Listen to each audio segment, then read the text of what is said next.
The day my father's business partner handed me a beat-up cardboard box and said, "Your dad wanted you to have this junk," I almost left it on the curb.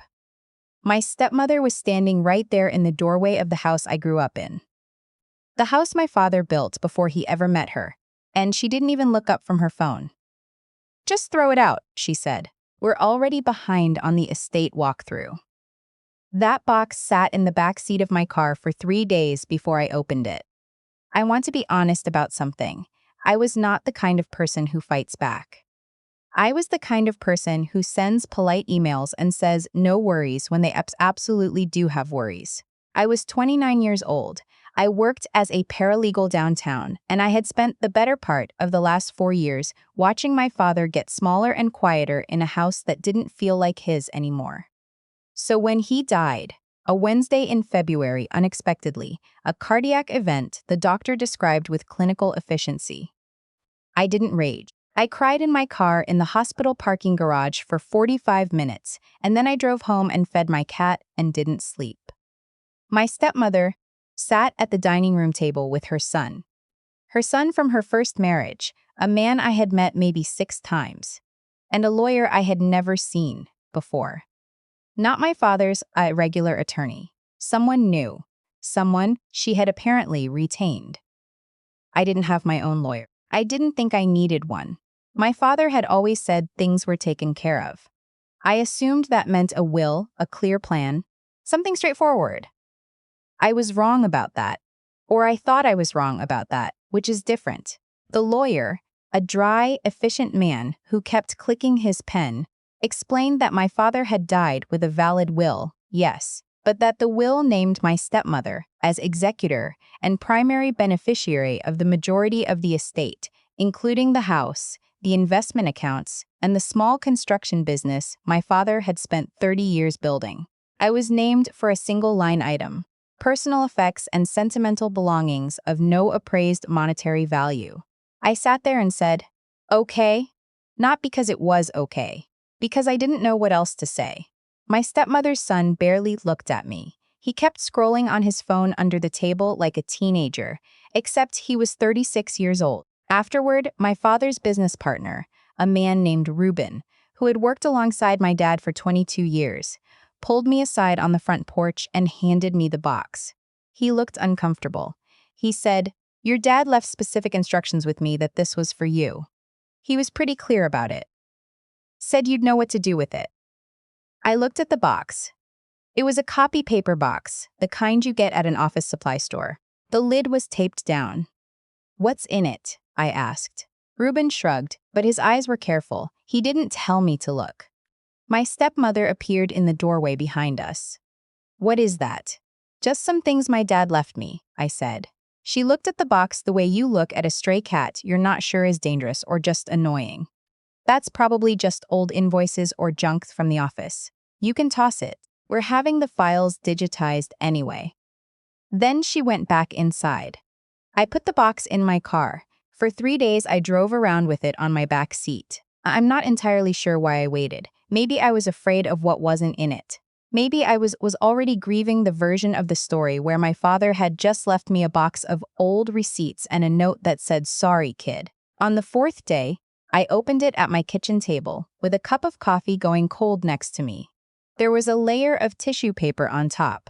Under it, a framed photo of my dad and me at my college graduation, a watch that had belonged to my grandfather, a folded piece of paper with the words "For my girl" written on the outside in my father's handwriting, and beneath all of that, tucked along the bottom, a sealed envelope and a small accordion folder with a rubber band around it. I opened the folded piece of paper first. My father's handwriting was cramped and slightly slanted. He had always written like he was in a hurry. The note said that he loved me, that he was proud of me, and that he was sorry he hadn't been braver sooner. He said that what was in the envelope and the folder would explain the rest. He said to find an attorney before I did anything, and he named someone specifically. A probate attorney named Carol Whitfield, whose business card was paper-clipped to the note. Then I opened the envelope. Inside was a handwritten and notarized amendment to his will, dated 14 months before he died. witnessed by Ruben and by a woman named June at the local UPS store where the notary worked, that superseded the existing document and left me the construction business outright. A separate savings account I hadn't known existed, and a claim on the house specifically structured so that the property could not be sold or transferred without my written consent. I read it 3 times. Then I opened the accordion folder. It contained 2 years of financial records, account statements, transfer histories, a series of documents related to the business that my stepmother's son had apparently been consulting on informally for the past year. Consulting in the sense that money had been moving out of the business accounts in a pattern that, even to my paralegal eyes, looked less like consulting fees and more like something a forensics accountant would have a lot of questions about. My coffee was very cold by the time I put the folder down. I didn't call my stepmother. I didn't say anything to her son.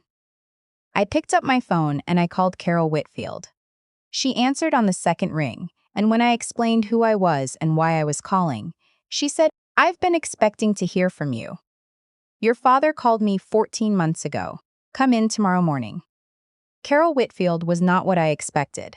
She was in her early 60s, small, wore reading glasses on a beaded chain, and had the particular calm of someone who has seen every variety of family disaster and stopped being surprised by any of them. She reviewed the amendment and the accordion folder while I sat across from her desk, and she didn't say much until she'd gone through everything. Then she set her glasses down and looked at me. "The amendment is valid," she said. "Properly executed, properly notarized, and it postdates the existing will, which means it takes precedence. Your stepmother's attorney either doesn't know about this document or is hoping you don't. What does this mean for the estate? It means the estate proceeding that happened 9 days ago was premature and incomplete because a material document wasn't presented.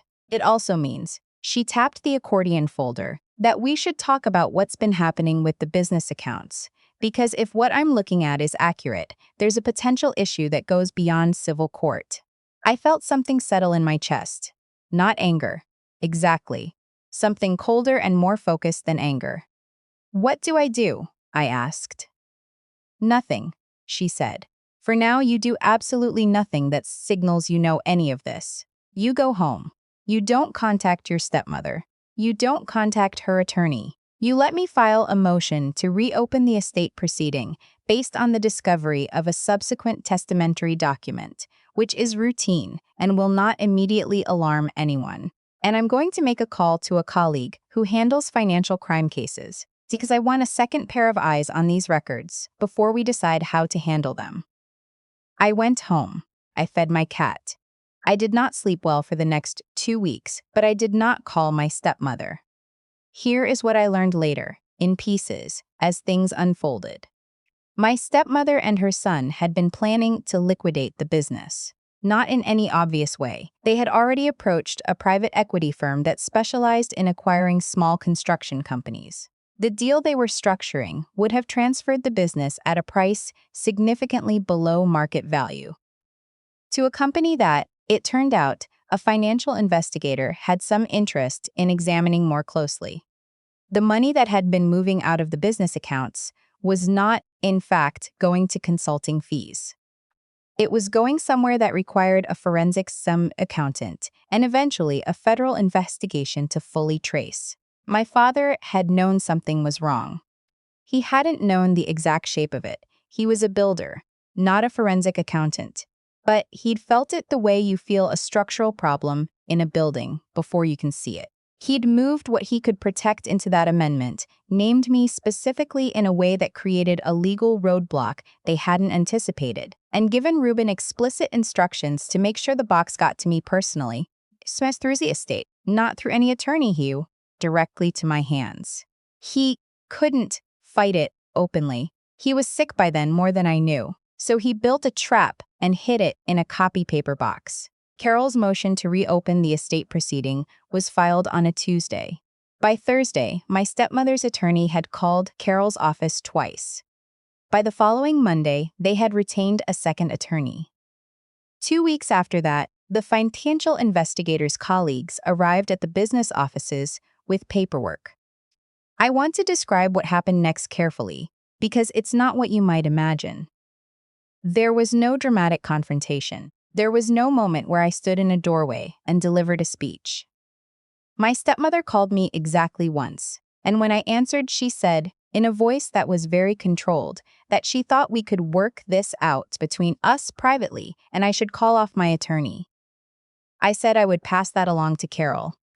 Then I hung up. My stepmother's son called me the following day and said that I was making things worse for everyone and that my father would have wanted us to handle this like a family. I almost laughed out loud at the word family. I didn't. I said, I'll let my attorney know you called. Then I hung up.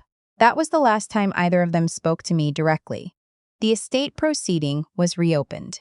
The amendment was entered into the record. The business, my father's business, the thing he had poured 3 decades of early mornings and late nights and sore hands into, was legally transferred to me as the sole beneficiary. The separate savings account, which I hadn't known existed, had a balance that made me sit down when Carol told me the number. The financial investigation took considerably longer. I won't detail everything because some of it is still working through the legal system, but I will say that the private equity deal fell apart, that the pattern of transfers out of the business accounts attracted the kind of official attention that doesn't go away, and that my stepmother and her son are both currently navigating consequences that I did not manufacture and did not need to orchestrate. My father built them. He just needed me to open the box. The house is a more complicated matter. The clause in the amendment required my consent for any sale or transfer, which effectively froze the property during the estate dispute. The resolution there is still pending, and I won't pretend it's simple, because property law rarely is, and because emotions are involved that I'm still untangling. My father lived in that house. I grew up in that house. There are layers to it that have nothing to do with square footage or market value. What I can tell you is that I walked through it last spring with Ruben, who is now helping me stabilize the business operations, and I stood in my father's office, a small room off the garage, where he kept blueprints and coffee-stained estimates and a pegboard of keys. And I didn't feel triumphant. I felt tired, and I felt something that I can only describe as a kind of complicated love for a man who had not always known how to show up for me directly, but who had, in the end, left me everything he could protect and trusted me to figure out the rest. There are things I wish had been different. I wish he had told me what he suspected while he was still here. I wish I had pushed harder on the questions I had been politely not asking for 4 years. I wish that the last time I talked to him, a phone call on a Sunday night, 12 days before he died, during which we talked mostly about whether the city was going to approve his permit application, I had said more. But I have learned something about the way grief and clarity arrive together sometimes, and the way a box on a back seat can hold more weight than it looks like it should, and the way some people show their love in paper and ink and careful instructions rather than in words spoken out loud. I run the business now. It's not easy. I spent a year learning things I didn't know and making mistakes I won't repeat and relying heavily on Ruben and a small team who had already decided to stay. The accounts are clean. The clients are coming back. I keep the watch from the box on my desk, not on my wrist. My grandfather's watch, and before that, I don't know whose. My father wore it when he was building something important. I think he knew I'd know what to do with it.